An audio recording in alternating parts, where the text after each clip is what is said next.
Una de las cosas más frustrantes cuando uno ya se encaminó haciendo ejercicio es lastimarse, porque a veces viene un proceso en el que uno apenas está con este proceso de desidia de, ya tengo que empezar a hacer ejercicio, empieza uno muy animado y aparece una lesión porque los tejidos no están lo suficientemente preparados, o a veces a lo mejor ya tenemos una rutina muy estructurada de muchos años y llegar a aparecer algún tipo de lesión y esto frena como que nuestra adherencia al ejercicio o ese ímpetu que tenemos y empieza a impactar en todas nuestras esferas, porque cuando ya estamos muy acostumbrados a realizar ejercicio, el ejercicio produce sustancias que son como que muy conocidas como las endorfinas, que nos favorecen un estado de bienestar.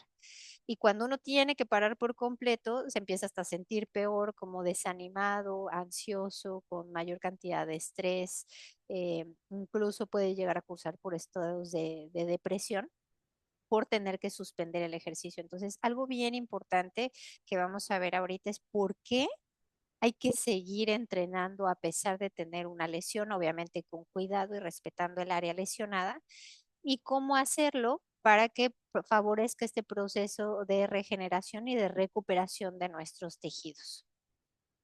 Una cosa muy importante es que el objetivo de por qué seguir entrenando es evitar los efectos nocivos de la propia inactividad física y del propio sedentarismo. Sabemos que tanto el sedentarismo como la inactividad física producen fenómenos que asemejan a envejecer, pero envejecer de una manera acelerada, es decir, con 10 días que una persona tenga de postración sin moverse, se produce mayor cantidad de pérdida muscular, incluso que en un año de envejecimiento como de manera tradicional o de un envejecimiento biológico.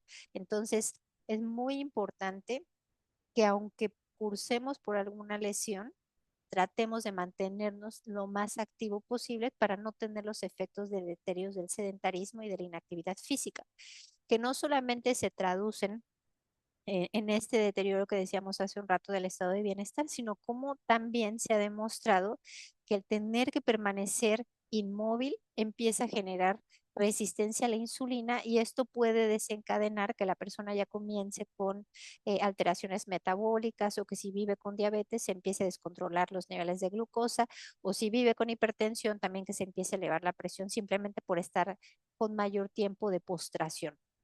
Lo mismo, si había otra área que empieza a doler, por ejemplo, la espalda baja, por el simple hecho de que yo permanezca más tiempo acostado o sentado, se puede exacerbar mi dolor de espalda. Otra cosa muy importante, por qué seguirse manteniendo en movimiento, es porque ayuda a mantener la condición física. Está demostrado que con el simple hecho de que una persona que venía realizando cierto tipo de movimiento, al disminuir esas demandas, decae la capacidad que tiene su cuerpo de utilizar el oxígeno del aire ambiente y llevarlo hacia cada una de las células que está realizando trabajo. Pero también se produce este deterioro del desempeño físico, deterioro o una pérdida de la fuerza muscular y de la masa muscular, tanto en la extremidad lesionada como en el resto de los tejidos que dejan de recibir esas fuerzas de tracción o ese estímulo mecánico. Y algo importante es que también en ese momento podemos trabajar estructuras que pueden estabilizar la zona afectada, es decir, está demostrado que cuando alguien se lastima, por ejemplo, la rodilla o cuando alguien se lastima los pies, a veces la relación que tiene es que el centro del cuerpo no está lo suficientemente fuerte o a lo mejor la musculatura de la cadera, en el caso de los músculos que conocemos como los glúteos, y el presentar esta lesión puede ser una etapa en la que aprovechemos para fortalecer y estabilizar el cuerpo de esa persona. Entonces les decía, algo bien importante es evitar los efectos nocivos de la inactividad física y el desuso. Comparan a la inactividad física o al desuso con lo mismo que les pasa a los astronautas cuando viajan al espacio por no tener las fuerzas gravitacionales que favorecen el que unas áreas en el músculo que tienen mecanorreceptores reciban ese estímulo mecánico y que generen nuevo músculo. Entonces, simplemente por permanecer inmóvil secundario a esa lesión, se produce una atrofia de mi músculo. Y si yo viera qué características tienen ese músculo, este sería un músculo sano, y es un músculo que ya vivió esa atrofia por desuso, les decía, es una pérdida idéntica a la del envejecimiento, pero lo más terrorífico es que es una pérdida de masa muscular mucho más acelerada que la resultante del envejecimiento. Entonces, por eso es tan importante no parar en seco cuando yo tengo o curso por un estado de lesión. ¿Qué características tiene el músculo? Pues que tiene menor cantidad de capilares por área muscular transversa y también, si se fijan, esta parte que se ve como más clarita, se empieza a infiltrar grasa a nivel de esos músculos. ¿Qué otra cuestión sucede que se refleja en una disminución en el desempeño físico? Que hay mala comunicación entre las neuronas y también mala comunicación entre esa neurona y el músculo. Se despega esa conexión, normalmente siempre llega una neurona a avisarle al músculo que se tiene que contraer, pero al no tener que recibir un estímulo de contracción por permanecer completamente inmóvil, resultado de la lesión, se despega esa neurona y ya no tiene una buena comunicación de mensajeros químicos ni tampoco buena comunicación entre las neuronas. Como les decía hace un rato, se pierde ese estímulo mecánico. A nivel del músculo, nosotros tenemos proteínas, si lo viéramos al microscopio, cuya función es la contracción muscular y gracias a eso realizamos los movimientos. Pero también hay unas, digamos, células que tienen como esa sensibilidad para recibir el estímulo mecánico y gracias a recibir ese estímulo mecánico de que las estén jalando, que las estén aplastando, generan mecanismos a nivel de los genes de decirles, te tienes que poner a trabajar, comienza a construir músculo, por favor, y comienza a mejorar tu comunicación con el sistema nervioso. Entonces, son esas células que favorecen la contracción, pero otras favorecen ese estímulo de construcción celular. Y también ya hemos comentado en otras ocasiones que esa contracción muscular favorece la salud de ese propio músculo, pero también de todos los órganos y sistemas. Mi contracción muscular va a mantener la salud de mi cerebro, mi contracción muscular va a mantener la salud del hueso, del páncreas, del hígado y de todos mis tejidos circundantes. Una de las cosas que sucede también resultado de la postración, del sedentarismo y de la inactividad física es que empieza a ocurrir inflamación en ese músculo, una inflamación crónica de bajo grado y fibrosis. Hagan de cuenta que siempre que nosotros realizamos ejercicio, cuando realizamos una caminata prolongada, se rompen las fibras musculares y hay unas células que se llaman satélite.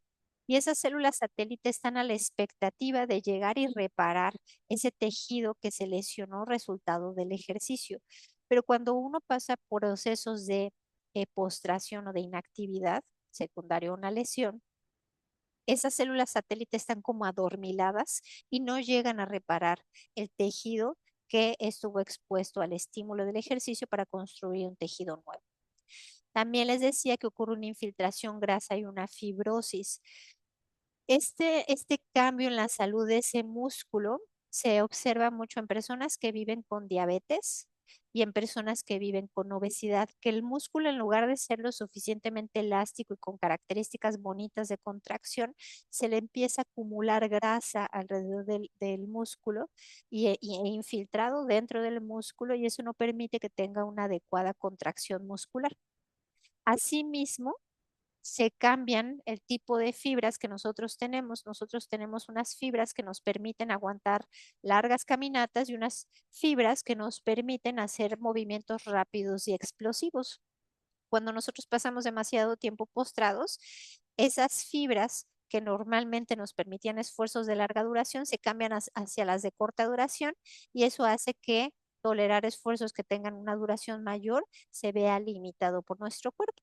Y les decía que se vuelve fibroso porque el tejido también se empieza a mandar como una señalización de reparación anómala y en lugar de que se repare ese músculo que recibía el estímulo del ejercicio, empieza a vivir este proceso como de generar cicatrices o huellas. Entonces es un músculo, digamos, que se vuelve rígido, que se vuelve tieso y que no se repara con la misma función. Se genera otra cuestión que se llama resistencia anabólica, que es que ese músculo se resiste a construir nuevo músculo.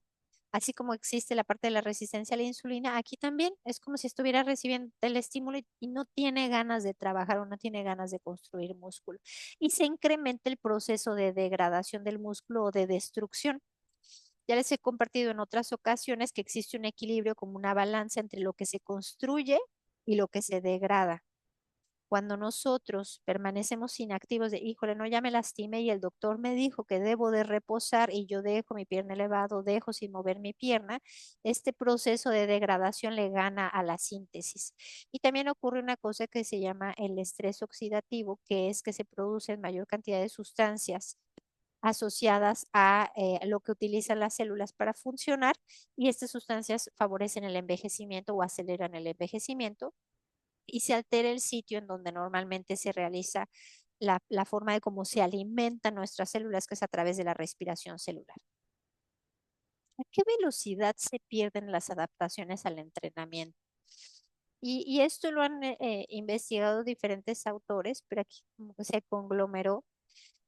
Cuando yo estoy hablando de resistencia aeróbica, o sea, qué tanta capacidad tengo yo de utilizar el oxígeno que estoy inhalando del ambiente y llevarlo hacia cada una de las células que realiza trabajo, un tipo de ejercicio que normalmente se caracteriza o se puede ganar cuando nosotros nos ponemos a caminar, a correr, a hacer bicicleta, a hacer elíptica, a nadar de manera constante. Bueno, esa capacidad dura más o menos 30 días y después de eso viene un proceso ya de merma o de deterioro. La fuerza máxima que yo pueda alcanzar, alrededor de igual de 30 días, más 5 días, más menos 5 días. La resistencia que yo tenga ante, por ejemplo, cargar objetos pesados, que es como más ejercicios de fuerza, me duran 18 días. La fuerza de resistencia, que es que tantas veces yo puedo hacer exactamente la misma repetición, por ejemplo, que yo diga, voy a hacer 15 repeticiones del press de pecho con la liga o de rotaciones externas, más o menos dura 15 días. Y la velocidad máxima, es decir, la capacidad que yo tengo de ir rápidamente a un lugar, por ejemplo, si viene un carro y yo me tengo que poner en un lugar seguro, dura solamente 5 días, ¿no? Pero este, les digo, es un conglomerado. Sin embargo, un poco lo que nos trae a reflexión es que a veces, o desafortunadamente, el deterioro o la pérdida de esas adaptaciones al entrenamiento es muchísimo más acelerada de lo que nos toma lograrlas. Es decir, yo puedo estar 3 meses muy estructurado haciendo mi ejercicio y ya digo, ya noté que puedo caminar mejor, ya noté que puedo subir mejor las escaleras, ya noté que mejoró la velocidad con la que estoy corriendo o la velocidad a la que estoy sacando los kilómetros, ¿no? Pero si yo suspendo el ejercicio, mi deterioro es muchísimo más rápido de todo el tiempo que me tomo a mí lograr. ¿Cuáles son los beneficios de seguir entrenando a pesar de tener como que un proceso de lesión y de seguir entrenando sobre todo la fuerza? Que cuando yo realizo ejercicio, decíamos, se producen todas estas sustancias o neurotransmisores que se conocen como las endorfinas, y eso puede ayudar hasta que mi percepción de dolor sea menor. Me ayuda también al elevar la temperatura corporal y a regularme el ciclo circadiano, a que también tenga yo mejor manejo del estrés, menos cantidad de ansiedad y menos episodios de depresión. Y todo esto contribuye a mi proceso de recuperación. Me ayuda a mejorar el estado de ánimo, como decíamos ahorita, y contribuye al proceso de recuperación o de regeneración.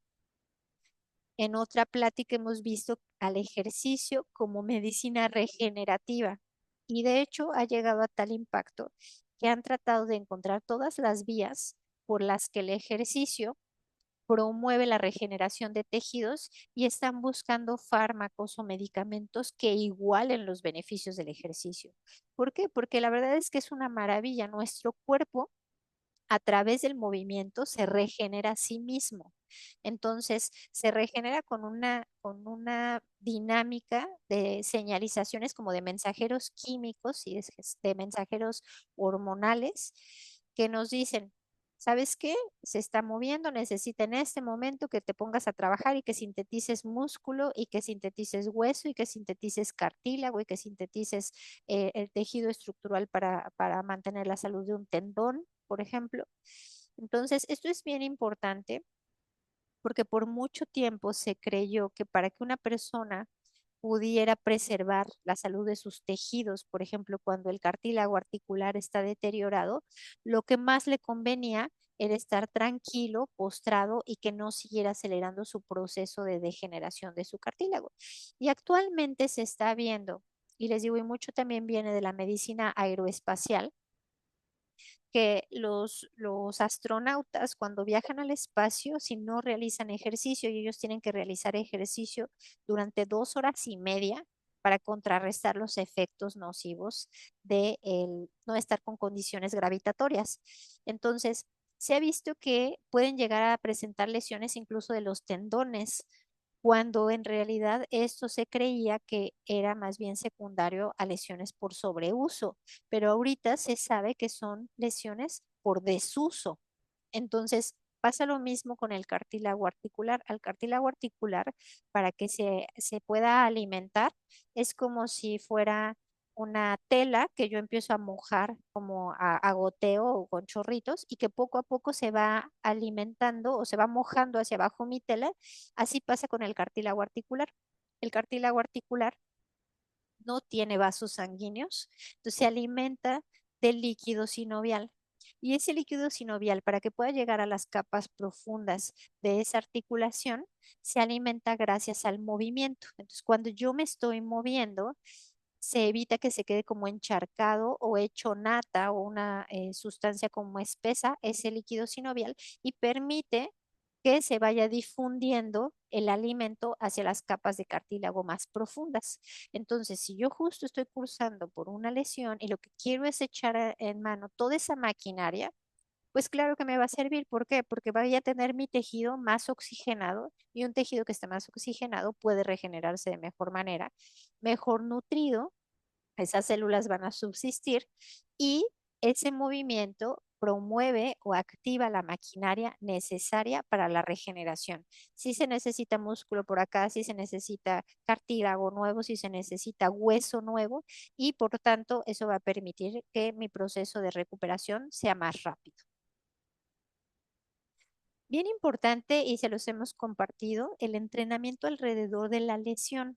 ¿Esto qué quiere decir? Que como ya hemos visto que cuando yo activo la masa muscular, esa masa muscular genera señalizaciones a todos los órganos de mi sistema.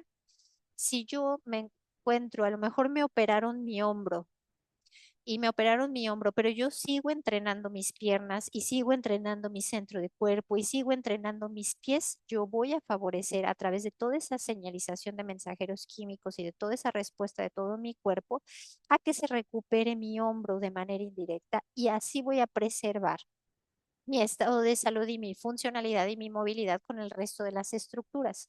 Entonces es bien importante que independientemente de que a veces sí son demasiados, o sea, he llegado a tener pacientes que tienen operado el hombro y tienen operada la cadera y también tienen operada la columna y les duele uno de sus pies. Entonces yo puedo entrenar alrededor de las estructuras que quedan sanas. Y también algo bien importante es que yo puedo realizar entrenamientos unilaterales, es decir, a lo mejor yo tengo lastimado mi brazo derecho, pero puedo estar entrenando con mi brazo izquierdo, o tengo lastimada mi pierna derecha y puedo entrenar con mi pierna izquierda y viceversa. Y todo respetando como los movimientos de acuerdo a cómo se encuentra mi estado de salud. ¿Y por qué es tan importante a veces utilizar estos recursos? Porque el entrenamiento unilateral previene esa pérdida exagerada de masa muscular secundaria al desuso, que es lo que hablábamos ahorita. Y aunque, digamos, esta imagen tiene como que muchas letras que ni se entienden, o sea, lo que quiero mostrarles con esta imagen es que el entrenamiento unilateral no produce contracción de ese músculo a lo mejor que está lastimado, ni tampoco produce que haya mayor disposición de proteínas, ni tengo ese estímulo tal cual mecánico por estar traccionando ese músculo. Ese músculo lo tengo yo completamente quieto, pero al contraer mi pierna del lado contrario, mi brazo del lado contrario, a nivel de la sangre se liberan las hormonas y las hormonas no van a diferenciar entre, pues solamente voy a llegar y voy a sintetizar el lado que está sano y el que está entrenando. No, las hormonas son sustancias químicas que llegan y benefician a toda nuestra economía o a todo nuestro cuerpo. Entonces, mi cuerpo no va a diferenciar y los beneficios se van a obtener en ambos lados. Entonces, es importante que también a veces yo puedo tener como correcciones de desequilibrios musculares, a lo mejor me lastimé justo mi pierna, la que tengo más fuerte, y puedo aprovechar esta etapa para que se ponga fuerte la que tenía más débil. Puedo, incluso al entrenar de manera unilateral, eso exige, porque somos cadenas musculares y nosotros normalmente, hagan de cuenta como eran las adelitas, que se ponían así las balas, nuestras cadenas musculares cruzan. Entonces, al momento que yo estoy trabajando con mi pierna izquierda, tengo que poner bien fuerte mi centro del cuerpo del lado derecho y también mi cintura escapular del lado derecho, porque baja, les digo así, se ponían las balas, las adelitas, como cruzado, se les llaman cadenas musculares. Entonces me ayuda el entrenamiento unilateral a tener mayor activación de mi centro de cuerpo. También me ayuda a tener un proceso de estabilidad, a mejorarme el equilibrio y a tener mejor comunicación de mi sistema nervioso con mis músculos y pueden tener como que ciertas actividades que puedan simular lo que yo hago en la vida cotidiana. Por ejemplo, puede estar haciendo como si subiera las escaleras, ¿no? Con ese grupo muscular al momento que lo estoy activando y lo que les decía, que ahorita vamos a ahondar más adelante, el efecto del entrenamiento cruzado.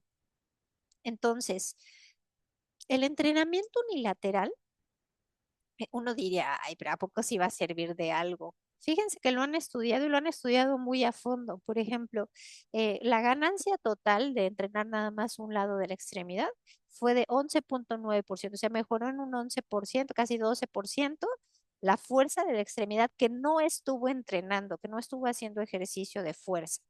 Y aquí lo desdoblan de acuerdo a si fue de tren superior o de tren inferior. Y en el caso de tren superior, la mejoría en el lado que no estuvo entrenando fue de 9,4% y la mejoría del tren inferior del lado que no estuvo entrenando fue de 16,4%. ¿Cómo pueden saberlo esto? Pues porque les hacen unas mediciones de fuerza a las personas con unos aparatos en particular y después ya los ponen a entrenar nada más con uno de sus lados. Ahora, aquí vienen como diferentes formas de entrenar, que ustedes han escuchado esta terminología a lo largo de las sesiones. Isométricos son aquellos ejercicios que no generan modificación en la fibra muscular. Por ejemplo, cuando están aplastando la pelota, los que trabajan en silla y mantienen ahí la pelota, ahí realmente no hay desplazamiento de las fibras musculares. O, por ejemplo, cuando estamos trabajando cuádriceps y nada más llevamos la punta del pie hacia nosotros y mantenemos ahí en contracción la pierna. O cuando estamos trabajando pegados a la pared y subimos la pierna y tratamos de rechazar la pelota hacia la pared, ese también es un ejercicio isométrico. No hay un cambio en la longitud de las fibras musculares.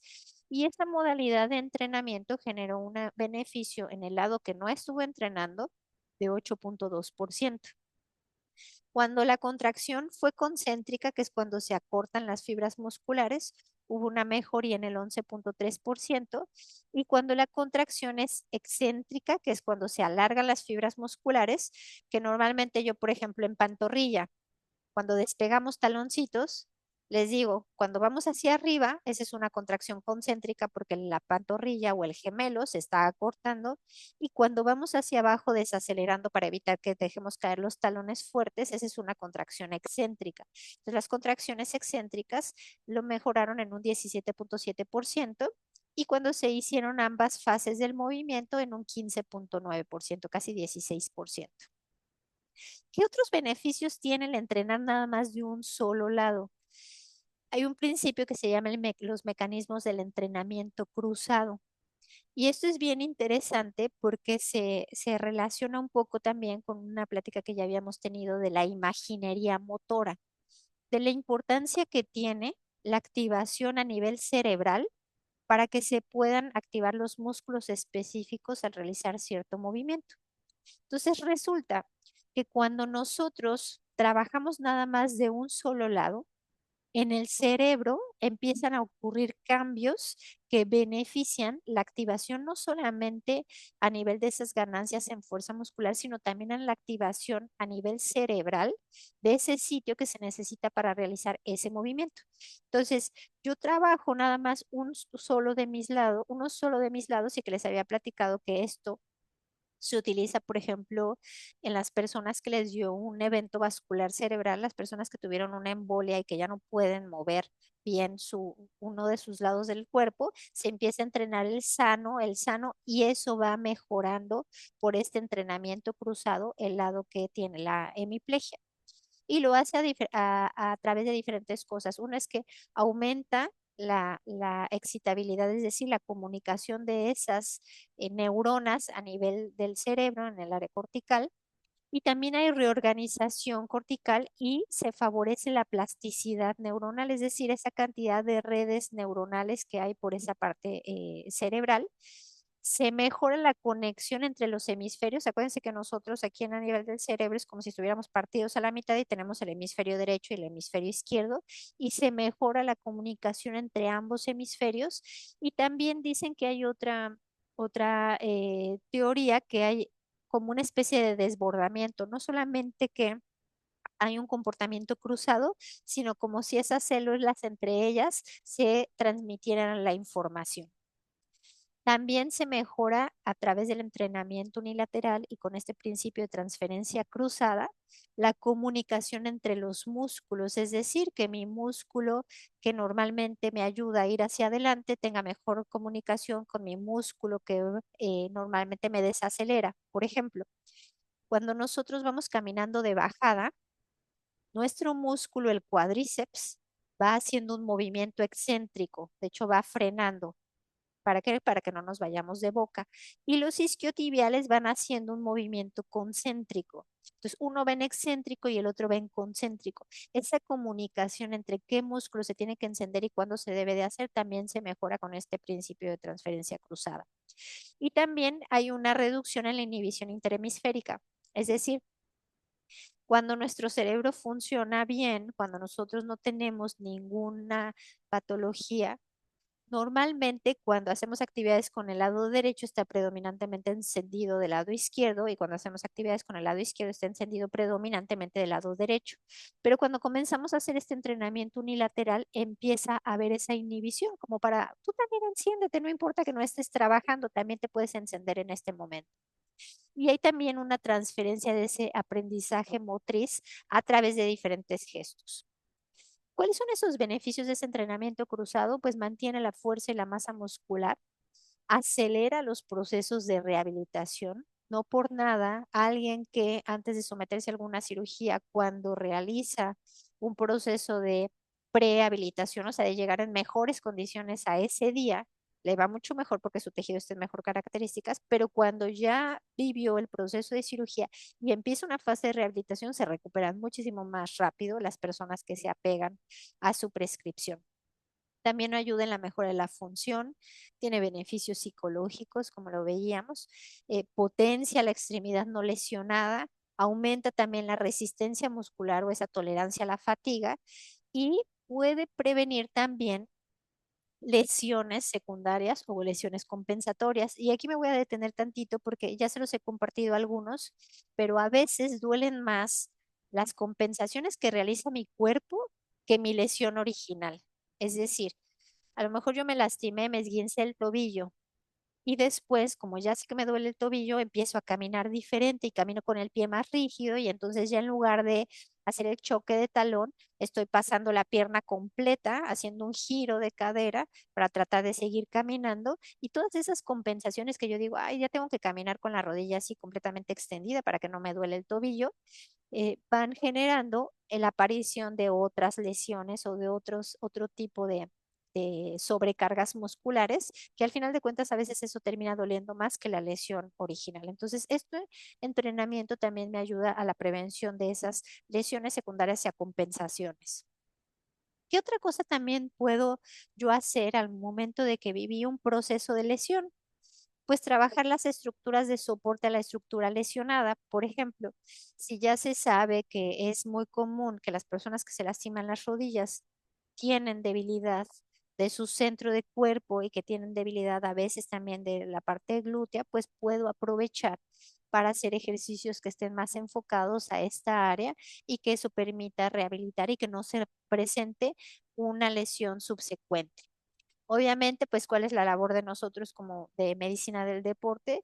Pues prescribir de acuerdo al grado de complejidad que la persona puede hacer y en función de sus capacidades y siempre estando como en comunicación. ¿Qué otra estructura complementaria también es muy importante? El fortalecimiento de los glúteos, por ejemplo, cuando estamos hablando de lesiones de tren inferior.